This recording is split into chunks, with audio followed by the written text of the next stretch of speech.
మన వాళ్ళు ఏఐని ఎలా వాడుతున్నారంటే మాటలు లేవు, మాట్లాడుకోవటాలు లేవు, అలా ఫ్రాడ్ చేయడానికి ఉపయోగిస్తున్నారండి.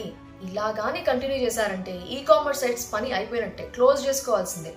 ఏం జరిగిందంటే కొన్ని రోజుల క్రితం స్విగ్గీ ఇన్స్టామార్ట్లో ఎగ్స్ ఆర్డర్ పెట్టాడు ఒక అతను. ఒక ట్రే ఆఫ్ ఎగ్స్ వచ్చాయి. అయితే అందులో ఒకటి పగిలిపోయింది. సో జనరల్గా అయితే ఎవరైనా ఏం చేస్తారు, డిసప్పాయింట్ అయితే అలా పగిలింది వచ్చినప్పుడు ఆ ఫోటో తీసి ఒక ఫీడ్బ్యాక్ పంపిస్తారు, రిపోర్ట్ చేస్తారు, అంతే కదా. కానీ ఆ వ్యక్తి ఏం చేశారు తెలుసా, జెమినీ ఏఐ ఓపెన్ చేసి టైప్ చేశాడు అన్ని ఎగ్స్ కూడా క్రాక్ అయినట్టుగా నాకు ఇమేజ్ కావాలి అని.